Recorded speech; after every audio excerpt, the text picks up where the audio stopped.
વિશ્વામિત્રી પ્રોજેક્ટના કરોડોના ભ્રષ્ટાચારના આક્ષેપ સાથે ટીમ વડોદરાના મેદાને વડોદરા શહેરમાંથી પસાર થતી વિશ્વામિત્રી નદીના પ્રોજેક્ટમાં કરોડોના ભ્રષ્ટાચારના આક્ષેપ સાથે ટીમ વડોદરા મેદાનમાં વિશ્વામિત્રી નદીના પ્રોજેક્ટમાં સિંચાઈ વિભાગ અને કોર્પોરેશનના ખર્ચમાં પણ મોટો તફાવત જોવા મળી રહ્યો છે। ટીમ વડોદરા દ્વારા બોટ અને સેફટી ગાર્ડ પહેરી કરાવવામાં આવ્યો અનેકો વિરોધ।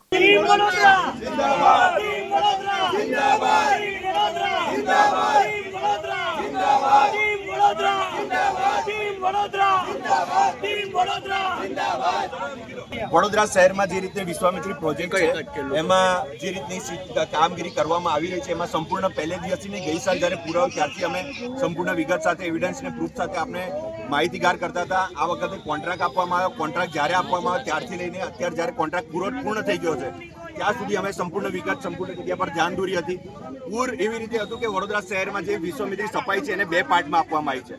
એક કોર્પોરેશન 24 કિલોમીટર સાફ કરી રહી છે, બીજી સિંચાઈ વિભાગ 24 કિલોમીટર સાફ કરી રહી છે। કોર્પોરેશને જે સાફ કરી રહ્યું છે એમાં 75 કરોડ રૂપિયા એ લોકોએ આપ્યા છે ટેન્ડર, જ્યારે સિંચાઈ વિભાગે જે કામગીરી કરી છે એમાં ફક્ત 24 કરોડ રૂપિયામાં ટેન્ડર આપવામાં આવે। એટલે કામગીરી એક જ, બે ગાડી સરખી છે, બે ગાડી સરખી ધોવાની તો એ બે ગાડીના એક ગાડીના 75 કરોડ ને બીજા ગાડીના 25 કરોડ, તો 50 કરોડનો ડિફરન્સ કઈ ગણા આવે। સૌથી પહેલા બીજું કે સિંચાઈ વિભાગ એ રીતે કામગીરી કરી છે તો એ લોકોએ 86 નંબરથી કામગીરી કરી છે, જ્યારે કોર્પોરેશને કામગીરી કરી તો એ લોકોએ 240 નંબરથી કામગીરી કરી છે। તો ડમ્પરમાં પણ આટલી મોટી ગેપ, માટી જે જગ્યાએ કાઢવાની હતી માટી કાઢીને 20 કિલોમીટર દૂર નાખવાની હતી, આ લોકોએ તઈને તૈયે ડમ્પ કરી છે।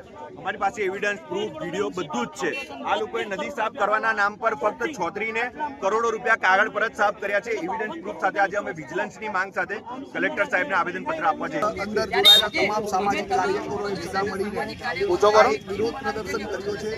અમારી માંગ છે કે વડોદરા શહેરમાં જો ફરીથી પાણી વરસાદ ખૂબ પડશે તો પાણીના પૂર આવી શકે એમ છે, અને એ પાણીના પૂરની બાબત ગયા વર્ષે પૂર આવ્યા અને પૂરથી બચવા માટે 100 કરોડનો પ્રોજેક્ટ અહીંયા લાદવામાં આવ્યો। એ પ્રોજેક્ટના નામે કરોડો રૂપિયાનો ભ્રષ્ટાચાર થઈ ગયો, પણ જે સફાઈ થવી જોઈએ, જે કામગીરી થવી જોઈએ એ કામગીરી થઈ નથી। 48 કિલોમીટરનો નદીનો પટ સફાઈ કરવાનો હતો, જેમાં 24 કિલોમીટરનો પટ એ કોર્પોરેશને પણ પૂરો કરવાનો હતો અને બીજો 24 કિલોમીટરનો પટ જે છે એ સિંચાઈ ડિપાર્ટમેન્ટે પૂરો કરવાનો હતો, પણ એ 24 કિલોમીટરના કોર્પોરેશનના પટમાં એમણે 76 કરોડ રૂપિયાનો ખર્ચો બતાવ્યો અને સિંચાઈ ડિપાર્ટમેન્ટે 24 કિલોમીટરના પટમાં 24 કરોડનો ખર્ચો બતાવ્યો, એટલે 52 કરોડનો ચોખ્ખો ભ્રષ્ટાચાર થયો છે। તમામ કાર્યકરો